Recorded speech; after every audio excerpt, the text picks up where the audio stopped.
Oh, guys, good, you're here. I am so excited. Guess what? I hope this isn't about your podcast again. Why, did you finally listen to it?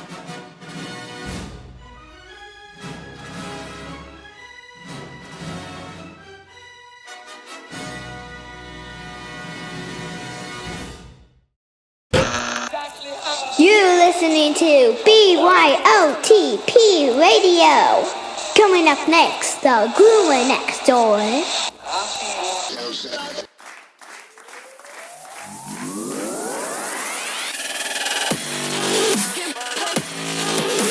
The Groomer Next Door podcast.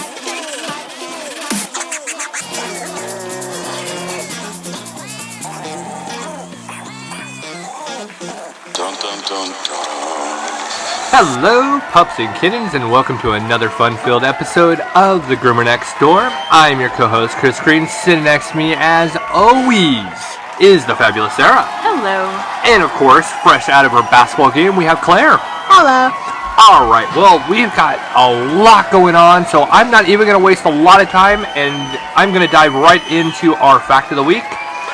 Some small dogs, or actually some dogs, not small, I was getting ahead of myself. Some dogs can smell dead bodies underwater, where termites are hiding and natural gas buried under 40 feet of dirt. They can even detect cancer that is too small to be detected by doctors and can find lung cancer by sniffing a person's breath. That is amazing. That's powerful. That is some powerful nasal cavities. That is amazing. And I actually remember there was a story that was out a couple years ago where a dog actually was smelling the breath of its owner, and they couldn't figure out why. And they went to the doctor and came to find out they actually had cancer, and it was caught early enough. And that was really, really weird. And another thing you could have added to there as well is that dogs can smell when somebody's about ready to go into a diabetic shock or coma. That is true. When blood sugars spike or when blood sugars are too low, they can sense it. That is true. And there's a specific service dog. It is Ty Domi's son. He plays for the Arizona Coyotes in the NHL. He has a service dog that's always with him. And whenever his blood sugar goes low, his service dog actually lets him know. And then, of course, he takes the proper measures. So, yeah, you are correct. Very good. All right, well, this week, we actually have a really special guest and an amazing person that's going to be joining us. His name is Bob, and he is with the Missouri Alliance for Animal Legislation. I cannot tell you how interesting this guy is, and I look forward to him joining us in just a moment. But before we do that, we actually have a dog food recall alert. Dog food recall alert. Alright, this dog food recall is from Evander's Dog Food. It came out February 3rd. Evander's Dog and Cat Food Company, Incorporation of Wheeling, Illinois, is voluntarily recalling a specific lot of its hunk of beef product due to potential contamination with a deadly drug. The drug can affect animals that ingest it and possibly cause side effects such as drowsiness, dizziness, excitement, loss of balance, or nausea, or in extreme cases, death. You can get all of the details in the description page if you want to know a little bit more. The actual places the product was sold is California, Florida, Georgia, Illinois, Indiana, Maryland, Massachusetts, Michigan, Minnesota, New York, Ohio, Pennsylvania, South Carolina, Washington, and Wisconsin. Wisconsin, get your cheese. So, if you actually have bought this product, I would please advise to take it back to the store immediately for probably a full refund. And that concludes this week's Dog Food Recall.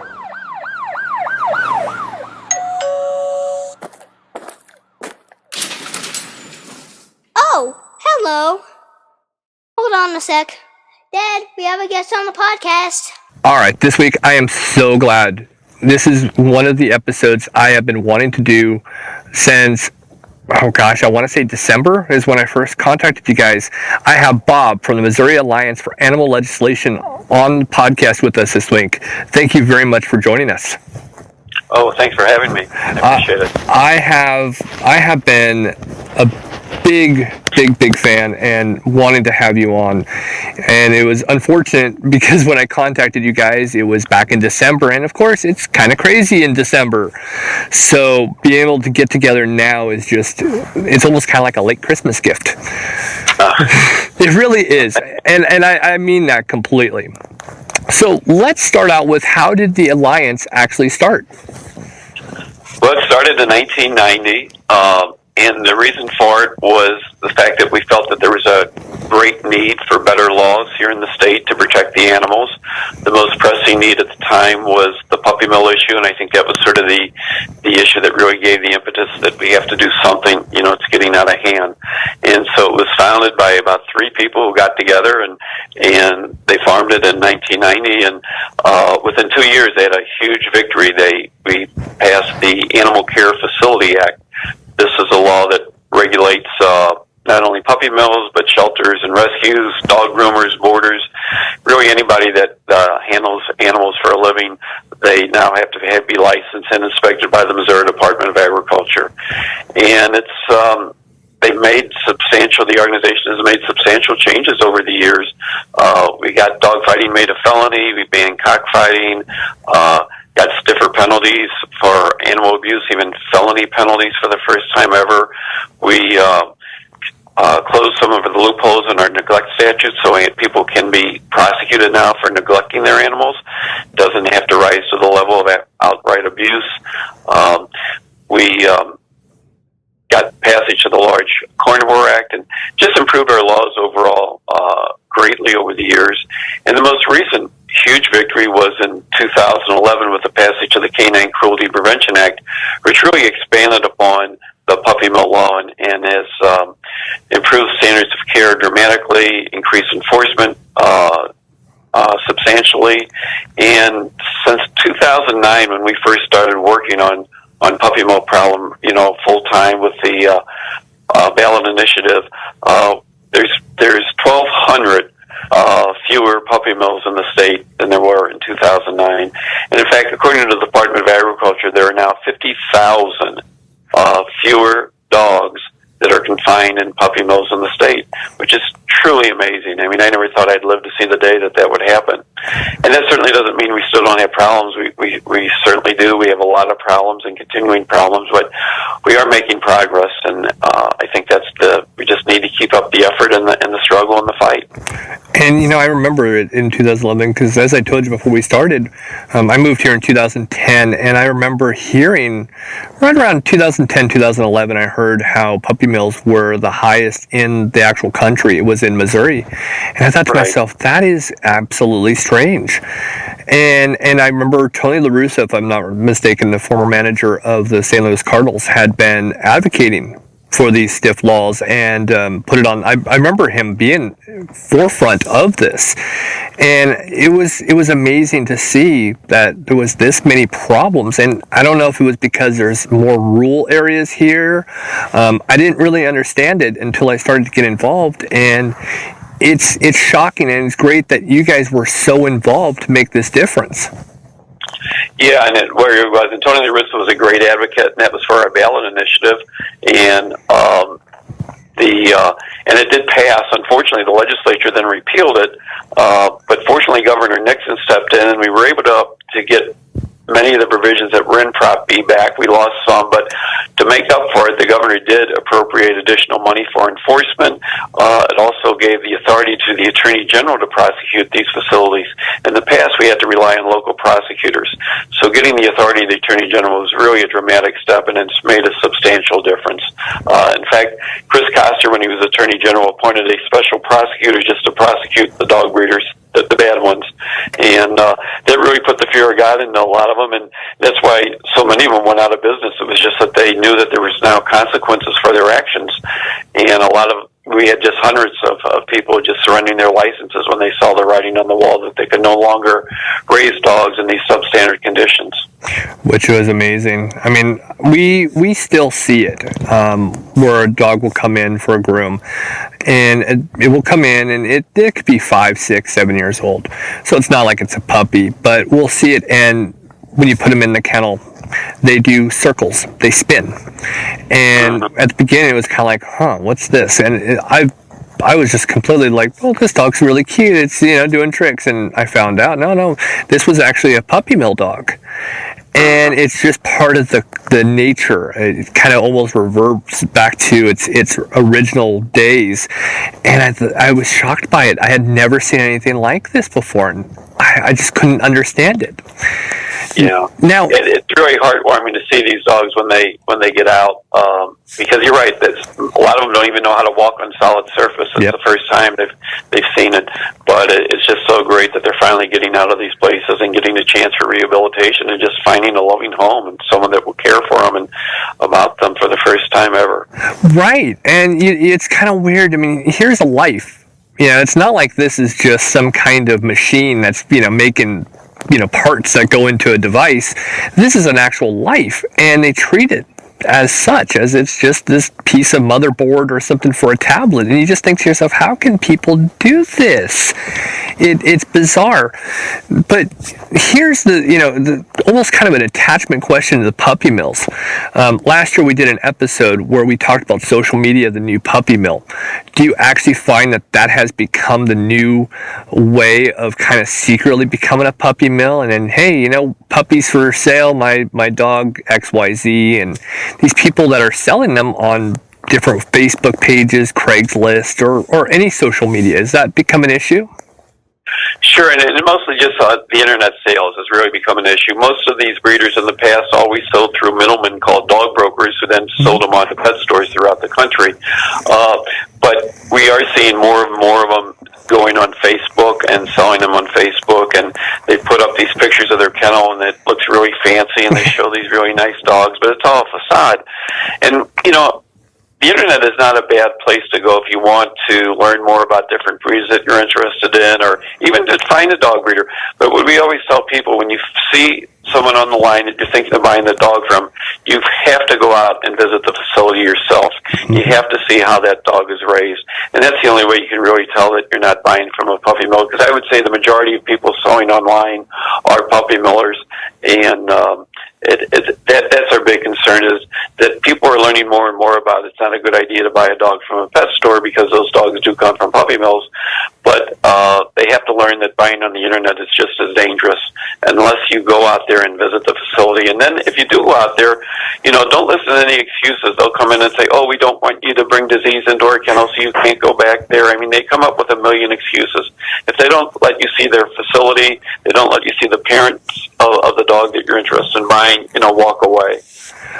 I really advise you to do that. Oh, I completely agree. I couldn't tell you how many times, just in the local area and surrounding, I don't see people saying, oh, my dog just had puppies, and they're trying to actually sell them, and they're way under the 8 weeks and not weaned. We're talking, Sure. 3, 4, 5-week-old puppies, and they're, example, there was this one story, I won't go too much into it, but this one person said that their dog ran away. And because their dog ran away, it left 10 puppies behind. These puppies were pit bull, if I'm not mistaken. And they were, what do we do, without the mom? How are we going to do this? And it was like, well, your best bet, if you can't handle it yourself, is to turn it over to a rescue who actually have the resources and the experience. Well, that wasn't good enough. It was, well, I'm able to do it myself. And before you know it, it was, well, you know what? Puppies for sale, 3 weeks old, $100 a piece. Well, that's against the law. You can't just say, well, here, I'm going to sell you this puppy. It's under the actual law stipulation, and I just don't understand it. And we see it a lot, and we're involved social media wise by, no, this is not right, and we turn it in. Sure. But I would imagine, and you would know this better than I would, this is a common thing that you get probably 100, if not thousands per day of, hey, this is a case, can you look into it? And is that even possible? Well, if you suspect that they have more than 3 breeding females, it is illegal, and they're selling without a license, and they can be reported to the state. So if you really track these and you see the same people that are advertising these dogs, and you think there's some type of, activity going on a regular basis, they can be reported to the state Department of Agriculture. In fact, both the Missouri Department of Agriculture and the Attorney General's office here in the state, if you go to their website, they do have a link to report suspected dog breeders that are operating without a license, or even substandard breeders that you think of. You can go right online and report them. And so we would really encourage you to do that. And we do see, I know there are people that are trying to be pretty vigilant in watching these things on Facebook and Craigslist and other places, and selling animals and reporting them. And so we are trying to go after that. But really, you see those pop up and they are bad, but the really mass sellers of these dogs are just selling them from their own websites off the internet. That is our biggest concern as far as number of animals.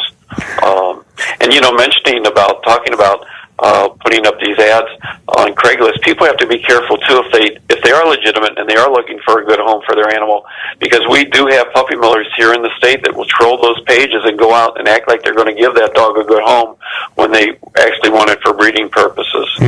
So that's another thing to be cautioned about. We always tend to also say, especially with certain breeds, especially with a pit bull, you got to be careful about dog fighting. You've heard these stories where they put 2 dogs in the trunk of a car, and they could be just driving up and down I-44 while this is happening, and you go 10, 15 miles, and whoever it's sickening and it's disgusting. And yet, this is something that we're always like, hey, this is something to be afraid of. Don't do it. Right. But again, sometimes you feel like you're almost talking to air. Yeah, I know what you mean. Although we are making a difference, and I just talking to people in the general public that I meet, I think people are being much more aware of the situation and the puppy mill problem and the things going on, and we just need to keep it up, and because I do think that there is a lot of more awareness than there was in years past. That's for certain.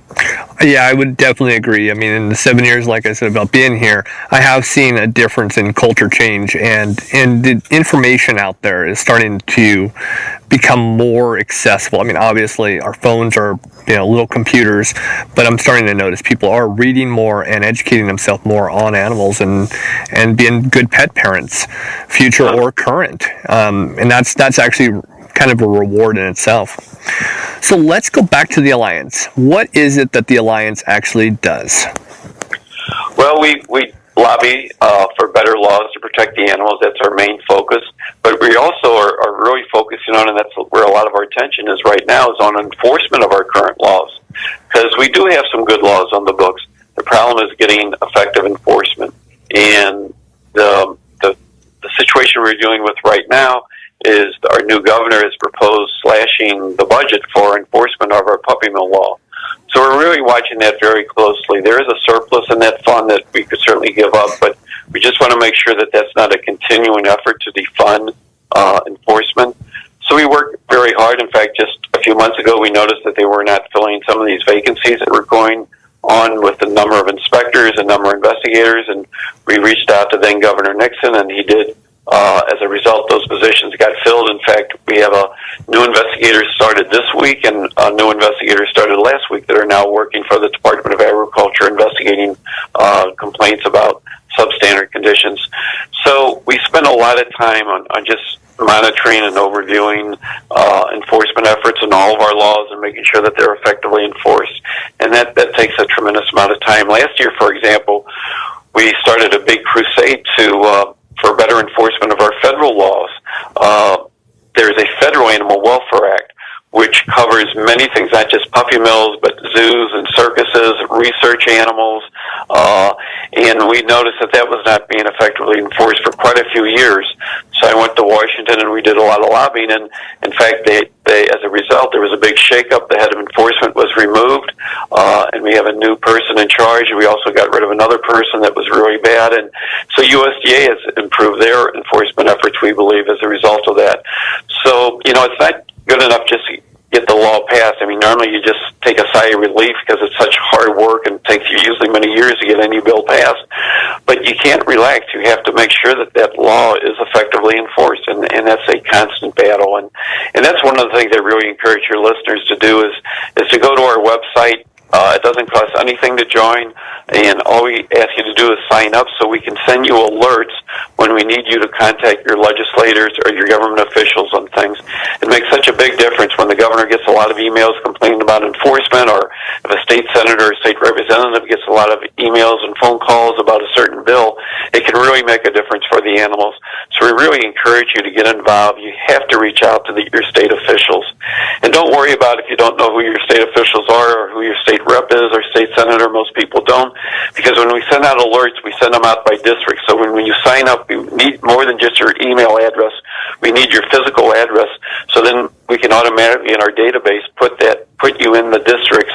So when we do alerts, when you get your alert, it will already give you who your state senator is and a link to their email address and their phone number. So you don't have to do much work when we send you out an alert. You just type the link and type your message, and it's there.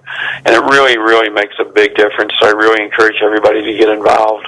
And you know what's funny is that you're great about doing the interview. You're already you've already topicked on two things I'm going to get to in the future, which was, we'll get to it in a moment, but I do know about how the Alliance was able to get rid of the USDA puppy mill lobbyists, which I do have a question for, and we'll go into a little bit more detail on how to get involved towards the end. Okay, sure. So you're great about doing these interviews. I mean, you've taken charge, and I'm enjoying it. So here's where I stand, and kind of putting a bookmark in it. Every week when I have a guest on, there are times where I just will sit back and I'm going to just kind of enjoy the show. This is that moment where I'm enjoying the show instead of being part of it. So just know that the first person that's entertained with this conversation is me. I mean, I literally am. I'm riding on the edge of my seat listening to this, and I'm enjoying this. So that's really cool. So let's go into the backgrounds that make up the Alliance. And what does everybody bring to the table? What are their backgrounds? What do they bring to the table? And how does this all come together? Well, we do have a diverse board. The chair of our board is in the financial business and CPA. So we let him do the accounting and bookkeeping, obviously. We have a veterinarian on our board. We have a prosecuting attorney who handles the animal cruelty cases in St. Louis County, who's done a really great job in prosecution. And we have another attorney who gives us legal advice, and especially on legislation. And so we have a whole variety. Anybody that will bring some special skill to the organization. But as far as the day-to-day operations, we're pretty bare bone. I am pretty much the Alliance. I do have one colleague who just does a great job. She's really good at writing and getting involved and keeping the organization going. And that's it on a full-time basis. It's just really her and myself. But we have a lot of great volunteers that come out and help us at tabling events, because we try to spread the word. We really need to get the word out. We need more supporters so that we can get more pressure on legislators and government officials, because that's what really drives the change, is when our government officials are hearing from their constituents. I think most people think, someone else will do it, but they really need to sit down and do that. It just makes a world of difference. We had a state senator, he's no longer there, but I won't give his name, but I remember visiting him on an animal issue, and he told me right out that he could care less about animals. Oh my God. But followed that up with saying, I just talked to my chief of staff, and she informed me that with emails and phone calls and letters coming into the office, I've had 75 inquiries all agreeing with you, and he said, so I'm going to vote your way.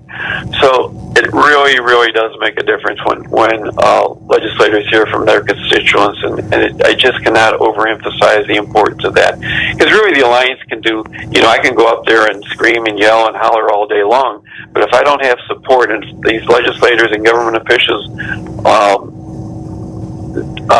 think that it's just me, they could laugh me off. But when they know that they have a lot of support, that we're going to have lots of emails and phone calls, and they're going to have a lot of angry constituents, that's what really makes the difference. I mean, I cannot do anything without our supporters behind me, and what the Alliance does. And you would think that there'd be, you should have an army behind you, because this is not only everybody in the state of Missouri should be stepping up.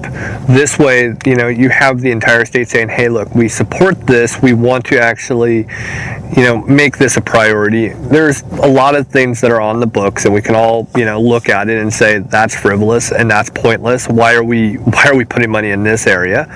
And then there's things that we're saying, well, there's not enough money going to this area. And I'm coming from multiple places here. Here I'm a Californian who could have said that by a lot of standards, and I came here and I see that here as well. And I think it all starts with education, and as we had already mentioned, it is starting to become a big topic where people are paying attention to it. But who do you get behind, and how do you get involved, and how do you become that voice? And look, one voice can make a huge difference. That's kind of absolutely. That's almost in a sense the basis behind this.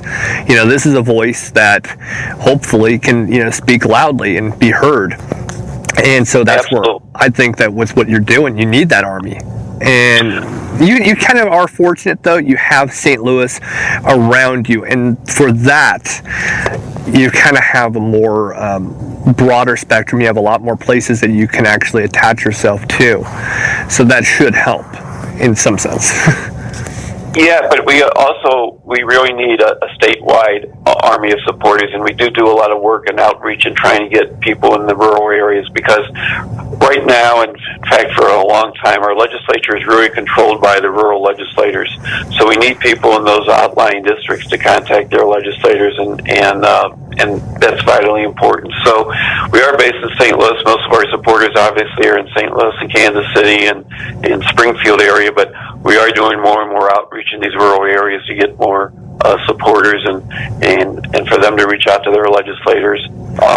And that's what we hope to do is to expand our efforts more in those areas. And very much, that's completely understood. I mean, Springfield, obviously, for all of you who actually do not know the state of Missouri, I mean, you have, Kansas City, obviously, it's a big city. Everybody's heard of that. St. Louis, everybody's heard of. Now, Springfield, people probably, who aren't from around here probably think you're talking about Simpsons. No, it's one of a few Springfields in the United States, but it is very much like a city. At some point, I look at Springfield and go, it's almost kind of, in a sense, bigger than St. Louis to some degree, because there's a lot going on there. And compared to, you go to St. Louis and you go to Jefferson City, and they're night and day. Here's Springfield, that's massive. It really does feel massive. You go to Jefferson City, which is your capital, and it's kind of small, kind of quiet. It is a little bit strange, I'm not going to lie. And, I mean, to even find a really good restaurant in Jefferson City, you're going, well, there's not a lot. Now, Springfield, there is. So I can see having your armies in those spots. I look at Phelps County and I think to myself, it's in between both Springfield and St. Louis.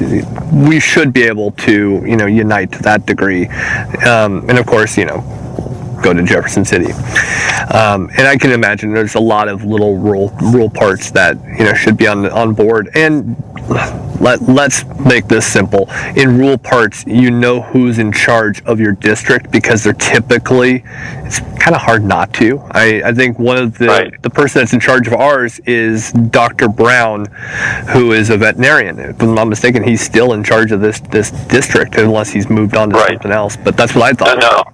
Yeah, he in fact, he's going to be term limited in 2 years, but his son is planning on running for that seat. Yeah. But and he's very powerful. He's chair of the budget committee in the Senate, so he has a lot of clout. So he's a good one for you guys to be reaching out to. And he's and again, here we go with the rural areas. This is one of the bigger areas up and down 44 at some degree. I'm not entirely sure if it's the biggest in between, but typically it's your neighbor, excuse me, that's in charge. You probably know that they're the ones that are in charge of the district. So, right. And you can just easily walk in and say, hi, I'm so-and-so, and this is something that's bothering me. It's kind of easy to do. It's not like when you're in a big city where you don't see the same person every week. I mean, in rural parts, you go to the market, you see the same people all the time.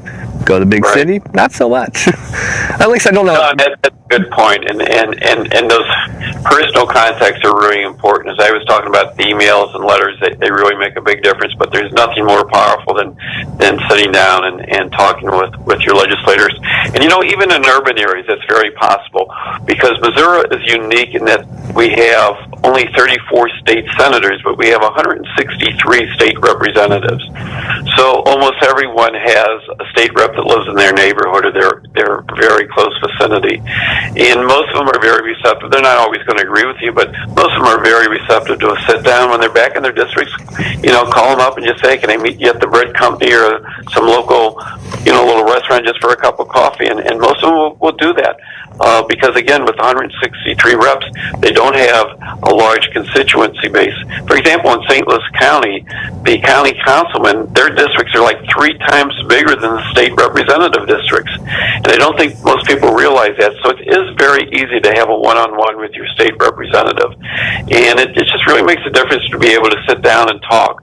I mean, it's so much different than having an email conversation going back and forth or just, letters, but just being able to sit down and have some time and explain where you're coming from. And a lot of times it's just good for them to see who they're hearing from, because a lot of them, unfortunately, and I hate to use this, but unfortunately it's still true. A lot of these legislators still perceive that people who care about animals are little old ladies in tennis shoes, and they just have this impression that they're just nuts.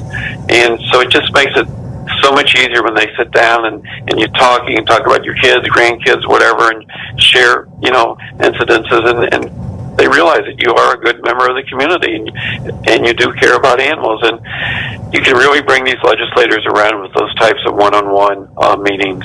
I very much agree. I couldn't agree anymore. I mean, and it's kind of funny. Here's a guy who is out there trying to make, differences, whether it's in the community or on this podcast. And I'm a 6'7" guy, and I'm 35. I'm not an old lady in those weird little nurse's shoes. Some days I feel like that though, so I'm not gonna lie. At least older and needing my little nursing shoes. That would be nice.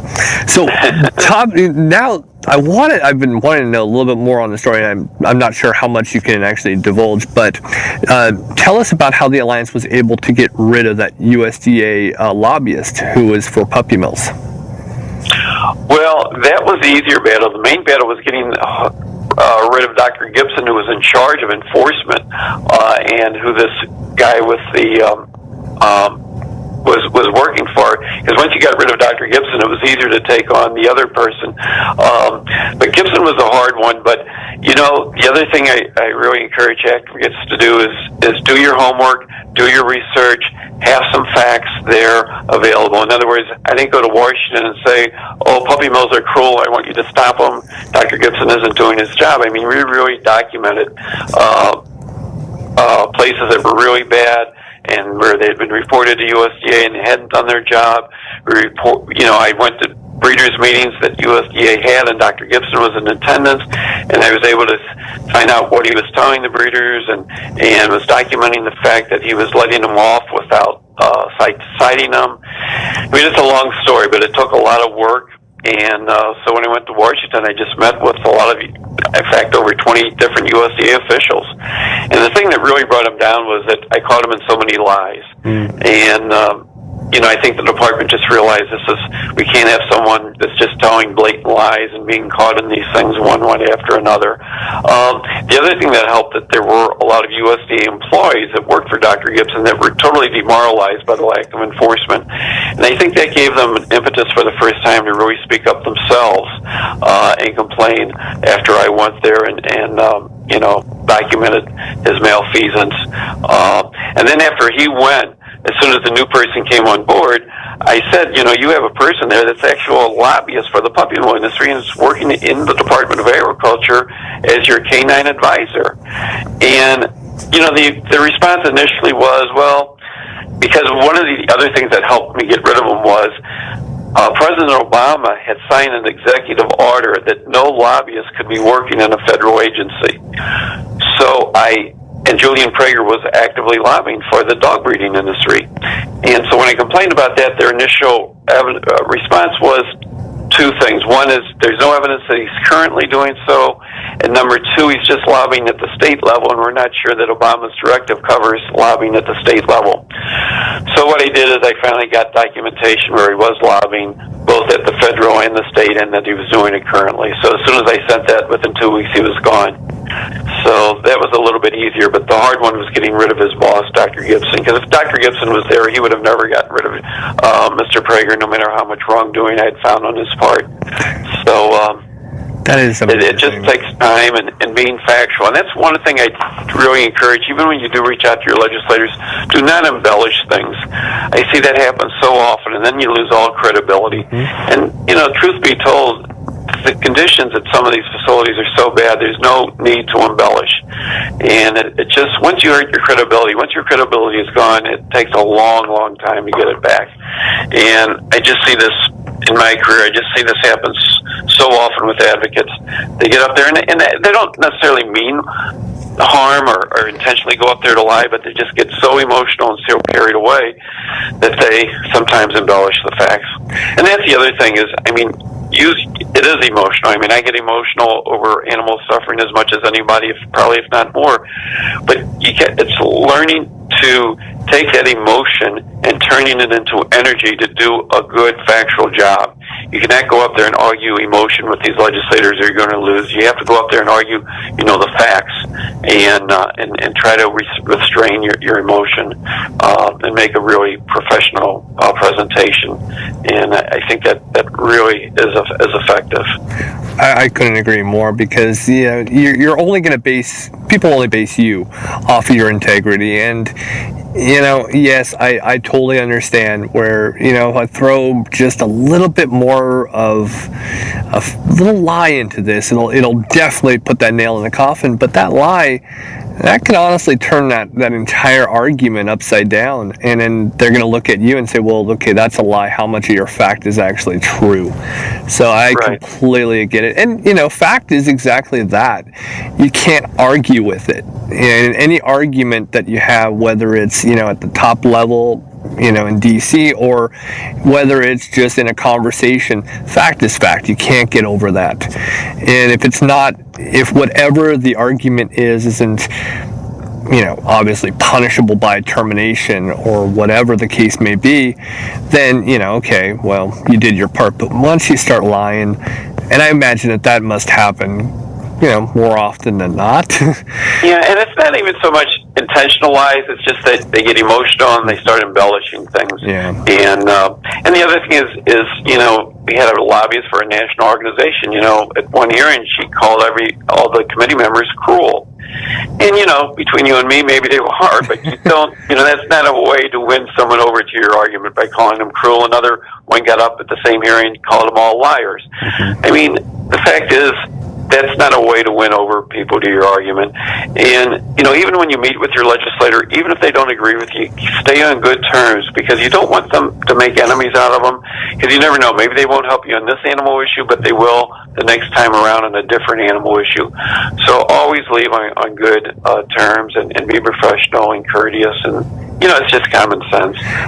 You're not going to win people over by yelling and screaming at them. Unless you're in the WWE, then you're totally gonna work. It'll work in wrestling, but it will, or if you're just, it works in some areas. It's just in bizarre circumstances that have nothing to do with this. Let's go on to sometimes extremely near and dear to us, and that is what can we do as individuals to help against BSL? Well, that's an interesting topic. I think, again, to be responsible in how you do this, one of the problems has been that and we see this at the state level. In 2014 and again last year, there was an effort to pass a law that would prohibit municipalities from banning dogs by breed. The problem with the legislation, however, was that the way it was worded, you could not have anything that was breed specific. And our concern was this, Kansas City and Springfield, Missouri, both have mandatory spay-neuter ordinances on pit bulls. And those ordinances have been so successful. The impoundment of pit bulls in Kansas City has gone down by 50%. They had the same results in the city of Springfield. In fact, the Southwest Humane Society, which is based in Springfield, they've been able to go no-kill because of that mandatory spay-neuter ordinance. In the efforts to overturn all this PSL, they wrote the legislature that it would also overturn those mandatory spay-neuter ordinances. And it was like, what are they thinking about? I mean, there are some good breed-specific legislation that are there to protect the animals and protect the breed of dog that's involved. And that's been a big problem. And, of course, it didn't pass. And we even came out in opposition to it because it was going to do more harm than good. And we tried to get them to amend that so that it would prohibit municipalities from banning dogs by breed, but would allow them to have still mandatory spay-neuter ordinances. Because if you go into any shelter in the state of Missouri, the prominent breed in every shelter is being faced as pit bulls. They're far disproportionate for the number of pit bulls that are out there. And there's a number of reasons for that. You know, oftentimes they attract the wrong owners. People are getting them for dog fighting, or just because it's macho to have one, or for security or protection, or drug dogs, whatever. And we know there are statistics to show that, believe it or not, almost 80% of people now, of animal owners, voluntarily spay and neuter their animals. With pit bull owners, it's around 30%. So these mandatory spay neuter, I mean, if you're going to get a dog because you want it to be macho, well, you're not going to want one that's neutered. If you're getting a dog just to breed pit bulls to make extra money to sell them for protection or security, you know, you can't do that if they're spayed and neutered. And so that's why these spay and neuter ordinances were so helpful in trying to control the overpopulation of these breeds in Kansas City and Springfield, and it had tremendous success. And, you know, I cannot answer to why these people promoting this legislation would not go along with that. And the other thing I say to advocates that are trying to overturn it in their local community, I say give your public officials an option.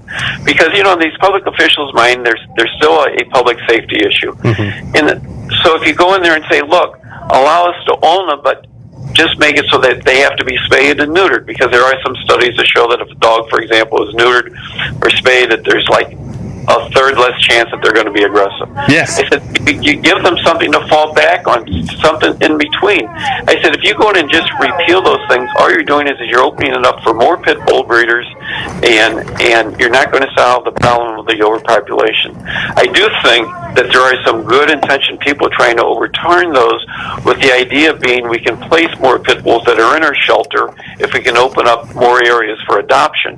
What they're not thinking about is whenever you open up an area, you're also opening up that area for more breeders.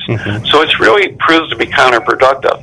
And it's not that we're against them opening up for ownership, but I would really encourage them to ask that they replace it with a mandatory spay-neuter. That's the only way we're going to get control of the situation with pit bulls.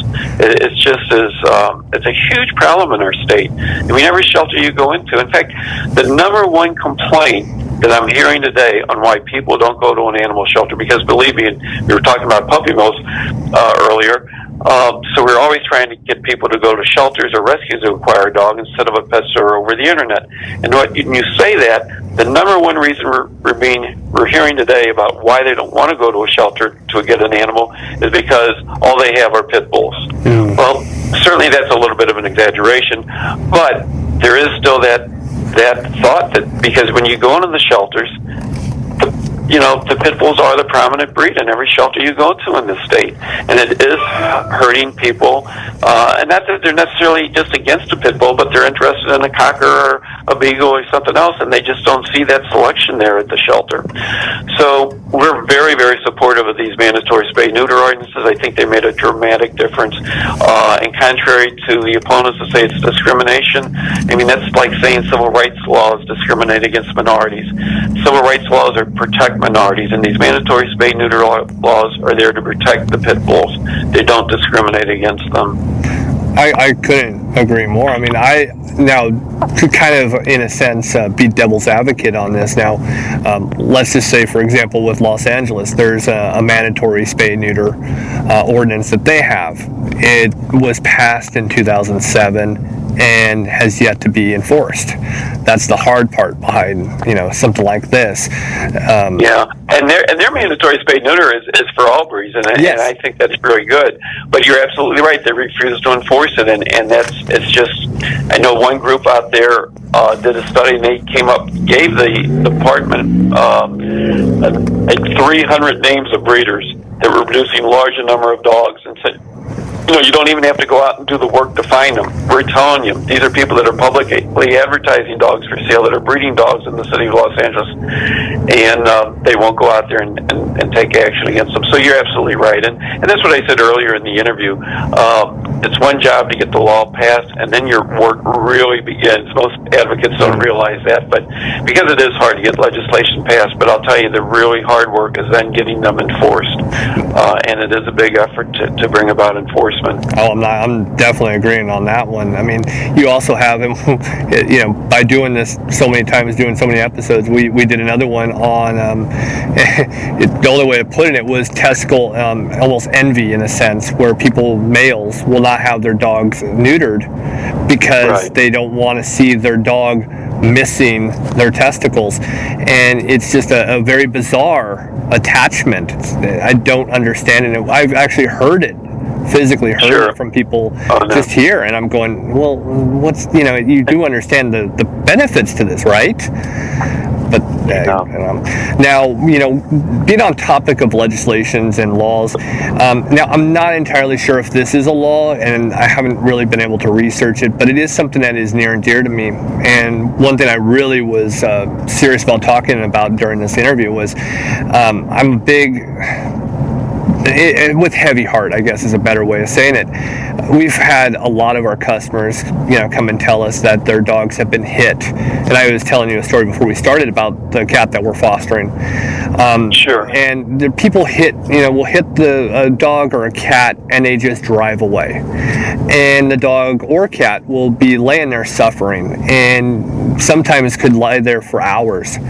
And my question is, I guess it's more of a multi-level question, is there a law in Missouri that actually requires the driver to contact either non-emergency or even 911 to inform that they've hit a dog or cat or any animal, and that not be completely thoughtless about it either, but dog or cat?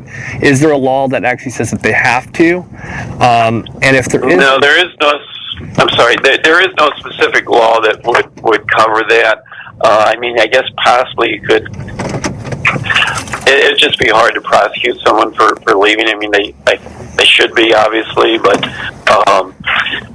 there is no specific law addressing that problem with them leaving that animal there. And then see, that's where my follow-up to that is something that I'm really serious about trying to advocate to start this process. I mean, I'm not saying that they have to actually stay at the scene, but for me, I feel like, and this is just my passion that I have, is you hit a dog, you hit a cat, let's just use those two as an example, and right away you pull over and you call, like I said, 911 or non-emergency and say, hey, I'm currently on whatever streets, I just hit a dog or cat.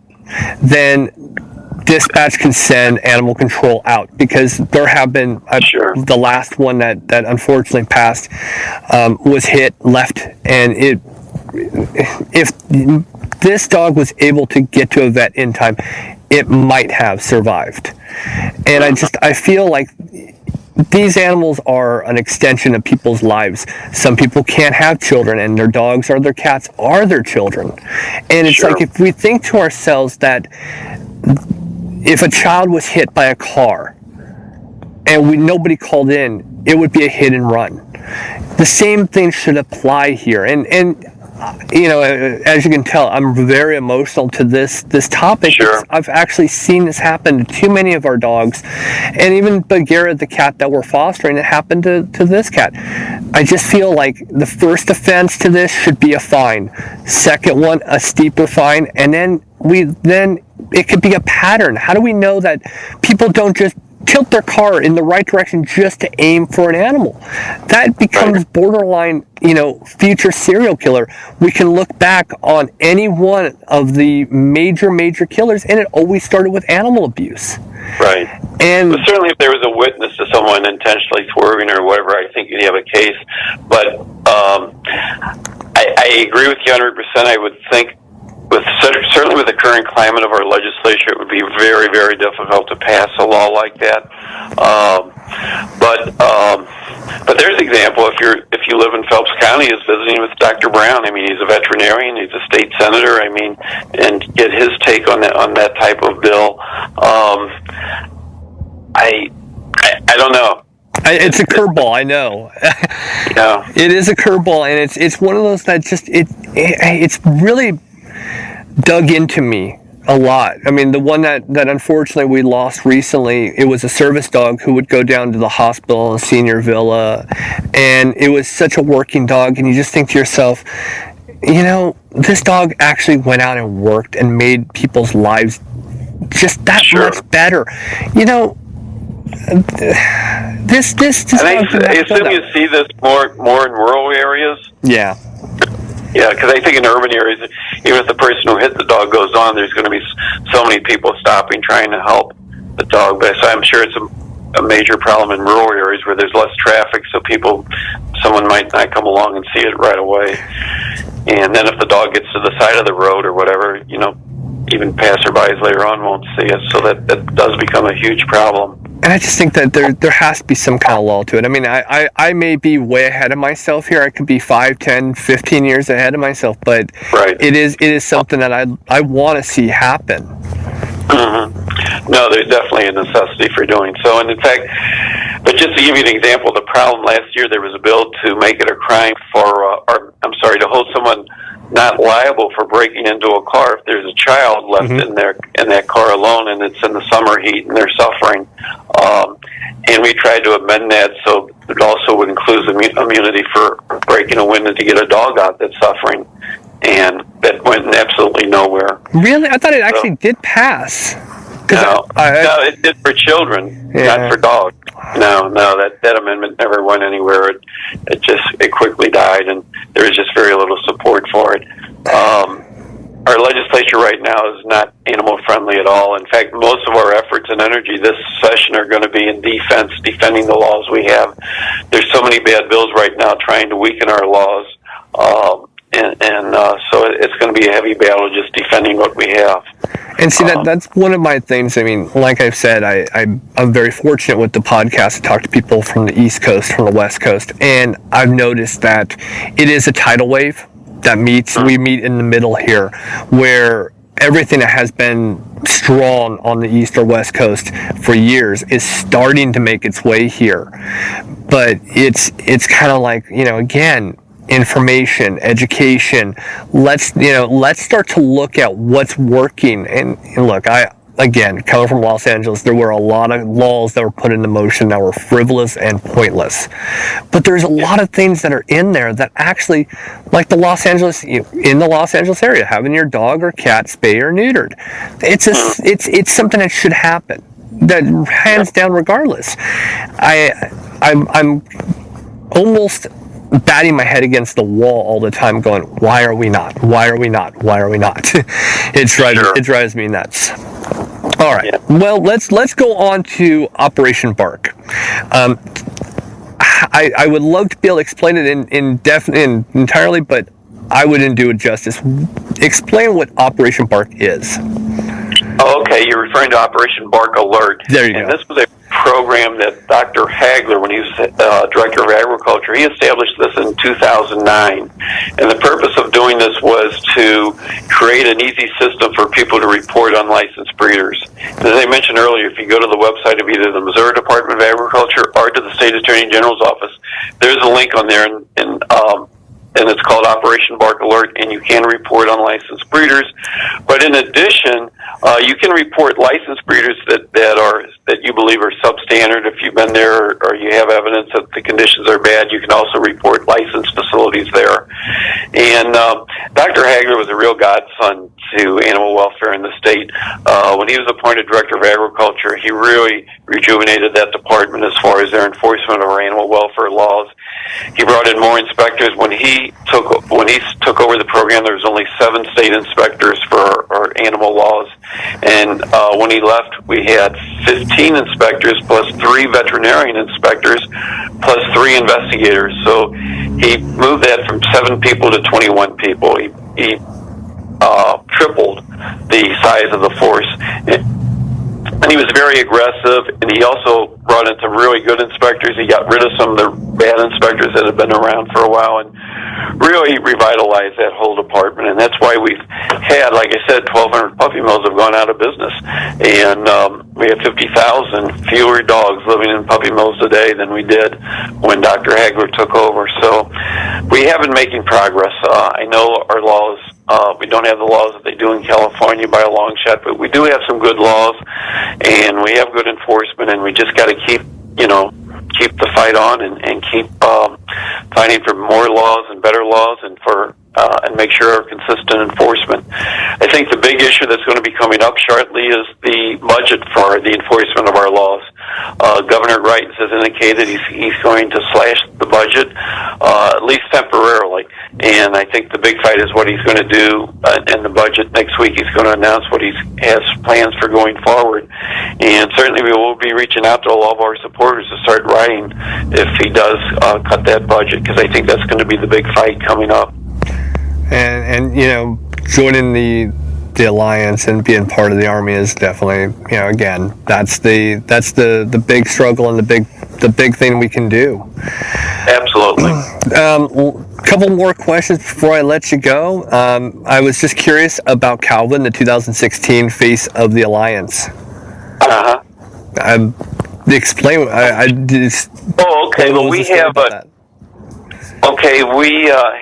actually, this year we did, but in the years past, every year we had a contest where people would submit a picture of their dog and then a little story about their dog, and then they would have supporters would vote on it, and then the winner would be the face of the alliance for that year. And so on all of our publications and website and things like that, it would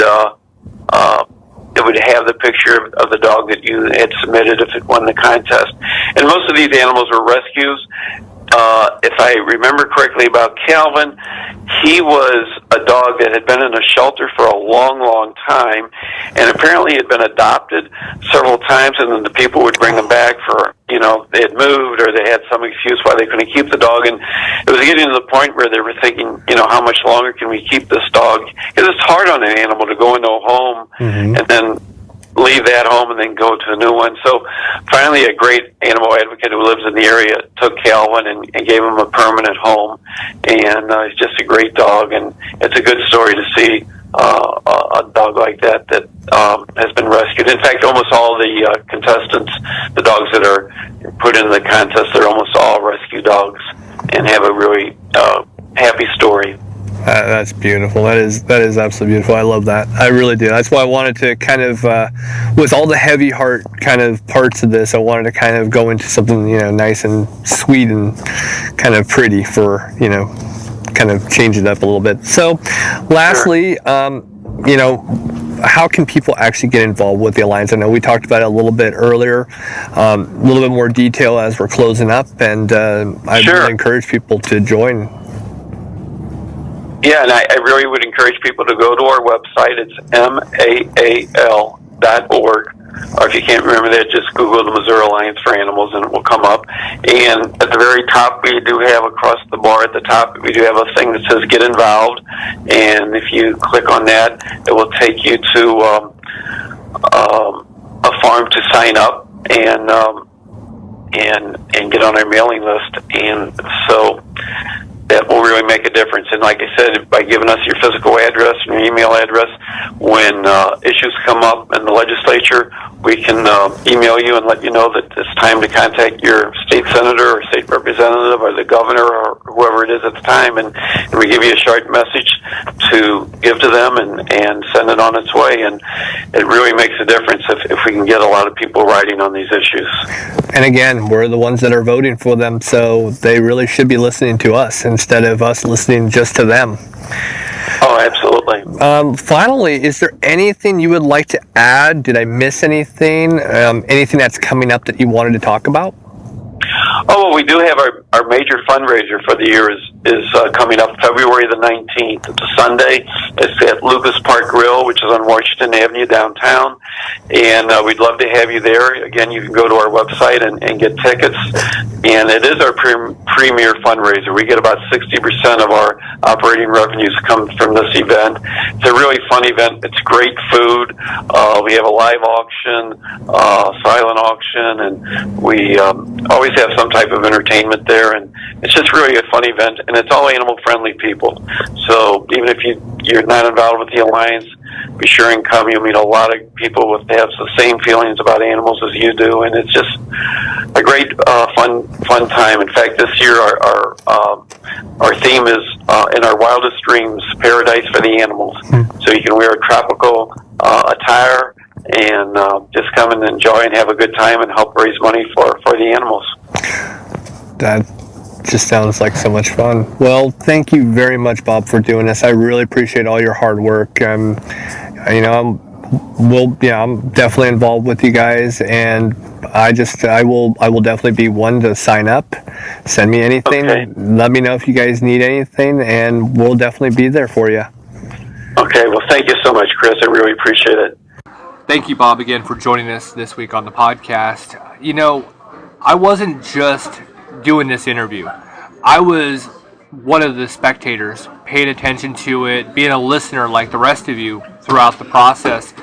And I walked away from it with a lot more information than I thought that I was ever going to have. I'm more educated on the goings and in and out. Yeah, the part that got me is the fact that Missouri is so far behind the times. Right. Where they're just hoping just to get the puppy mills lowered on how many is out there. And here we are, you're trying to pave the way on getting a law passed where people have to phone in whether or not they hit an animal. And that is still several years into the future of being able to do that. First, you got to focus on certain things and certain aspects. And it drives me bonkers. That's how far behind the times Missouri is. And it is. And it's great to know that there was 50,000 fewer puppy mill puppies that have been documented. That's amazing. And then here comes a budget cut. Yeah, and that's my problem I'm having here. It's supposed to be temporary. Well, how long's temporary? Why? What's temporary? 3 years, 4 years, 1 year? What is it? Or is it until someone decides to make it important to have that money back again? Right. And they still do, public fund or raising, fundraising. That's the word. And then they still get a budget cut? Come on. Yeah, animal welfare being cut $433,000 by the new governor, Governor Greitens, is an extravagant amount of money. When you think how we're going to actually lose probably USDA workers who are going out to facilities to make sure that there are, limitations and regulations that are being set in place. This is only going to show not only Missouri but the rest of the country that, hey, we're going to be lax now on all of this. So I would like to venture out and say we're probably going to go back to the number one capital of puppy mills, because we're telling everybody, hey, we don't have the money anymore to enforce it. That's my fear. Right. They have these rules and regulations to protect the animal, and if they come in, they inspect your area and say you have to fix X, Y, Z, well, then that's your fault for not having it fixed in the first place. It's not like they come in and say, oh, well, you're going to need to shut down until it's all fixed. No. They fine you. No, they don't even do that. They give you a warning. Well, that's true. They say, okay, you got 30 days to fix it. I'll be back. Right. You don't fix it in 30 days? Yeah, you're going to be shut down. Right. So if you're doing what you're supposed to be doing anyways, then the Department of Ag that comes in to inspect, it won't be a big deal. Then they won't need all this money if everybody did what they're supposed to. Right. But unfortunately, a lot of people don't. We still get in groom dogs that spin in circles. Yeah. Because they were kept in a tiny, crappy cage from being bred. And then we have dogs with behavioral issues because they were made for studs. There were studs the entire time. All they did was reproduce. That's all they were good for. And that, in turn, into grooming once they're either adopted out or they were taken from the puppy mill. This is what's left. They don't care. And that's the problem, is that we're sending a message now, and this message has now been sent loud and clear by Governor Greitens, which I will say I have reached out to him and his office to at least have a moment to, discuss with us. Haven't heard anything back yet, but I have reached out to him, and I would hope to hear something, within a short time, maybe, hopefully by the next podcast, because this is one of those things, we're only going to take steps backwards here. And people like Bob and all the efforts that they're in, they're only getting their hands tied behind their backs. And if you're thinking to yourself, well, I don't live in Missouri, this doesn't affect me, that's where you're wrong. This can happen anywhere.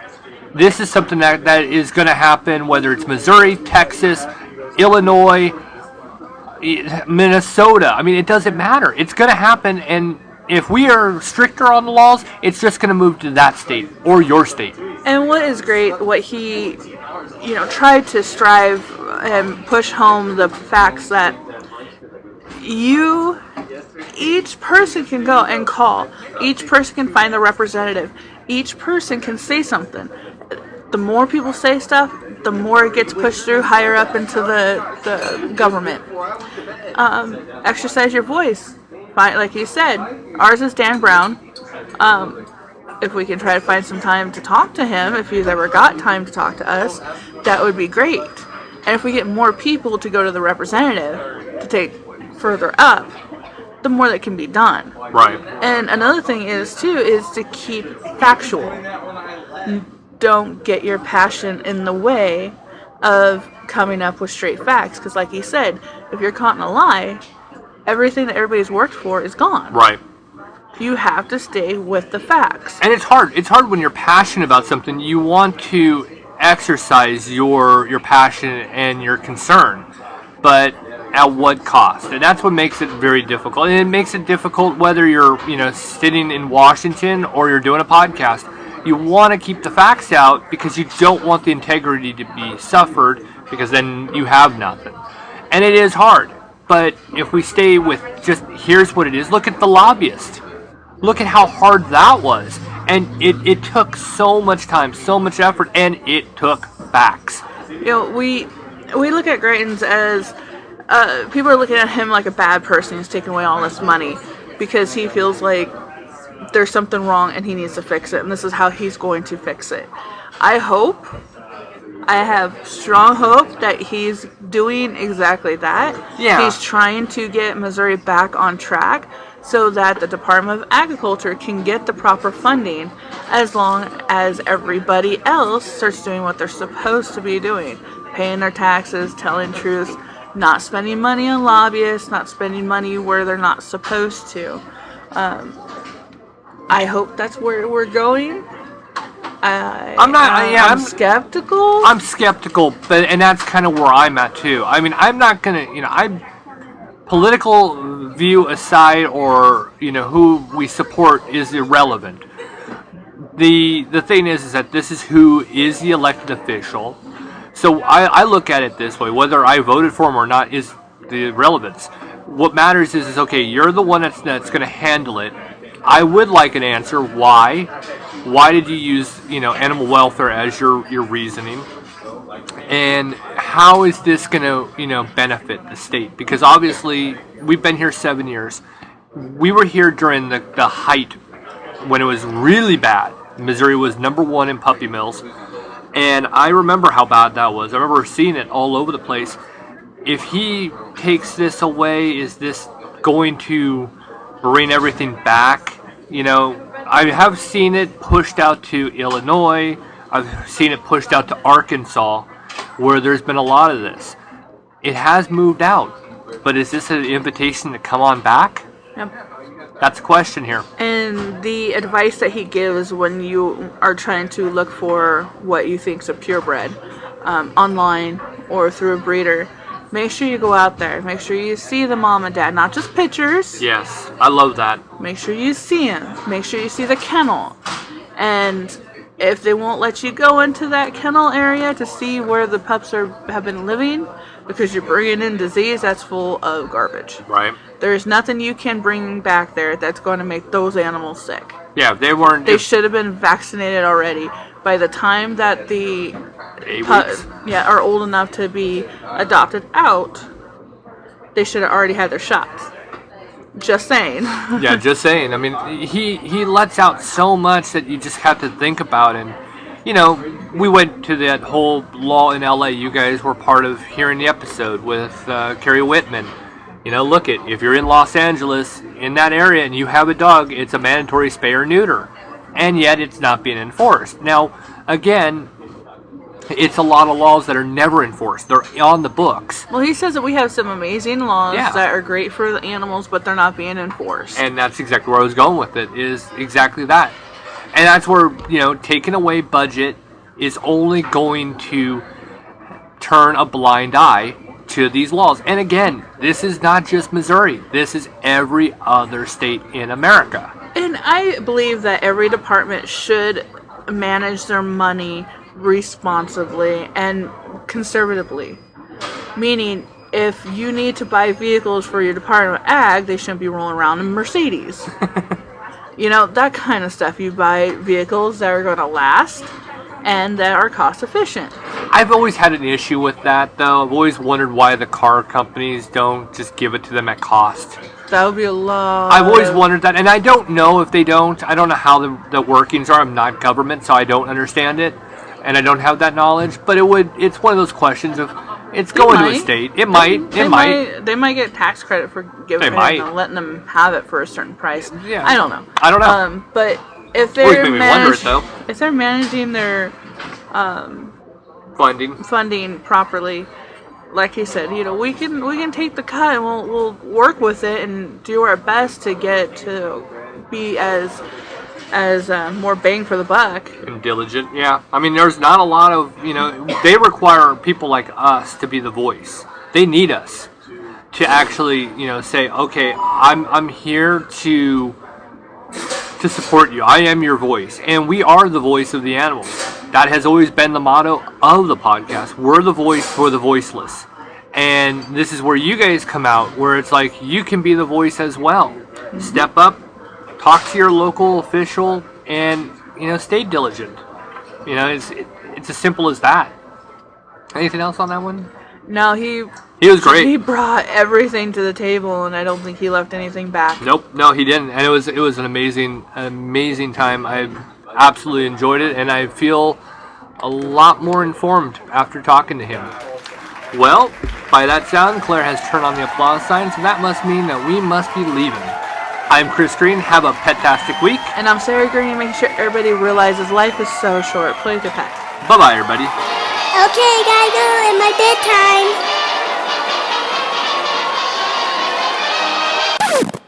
Wait, you forgot about me. And now a moment with Claire. Hi, Claire. You just finished game number 3 of your basketball season. What went on? Okay, so then we actually got 4 goals, and then... Nope. You guys scored 7 baskets and scored how many points? Tick-tock, tick-tock, tick-tock. 14 points. 14. Unfortunately, you guys did get blown out again, 39 to 14. Mm-hmm. This third time we got blown out. What happened? What's going on? There was a named Sophie. She wasn't passing, so then she was shooting. I passed to her. Then she shoots. She got 2 goals. So then, there's no goals. She got 4 shots. She scored all 14 points for you. Yes. And then she actually helped us dribble the ball shoot, and then miss. She shoots a lot. She misses a lot. She ball hogs. She doesn't pass. And she's the coach's daughter. So with and that, you guys know how coaches' daughters are really bad at not passing or not you. not me either. Yeah, no. But in the game, what went on in between quarters? What is the coach telling you? He's telling us, play hard, go out and get some goals. You don't score goals, honey. Shots, shoots, Score some baskets. score some baskets, and then Sink some baskets, however you want to say it. Score some points. score some points, and then we have to get opened, and then be by the net so we can get a rebound, and then we can get the ball, and then shoot. Is it time to fire the coach? Yeah, definitely. You know, I always like that question whenever you hear professional sports. They say, well, the coach is on the bubble. What do you think about the rumors that the coach is going to actually pop? Coach is going to get fired.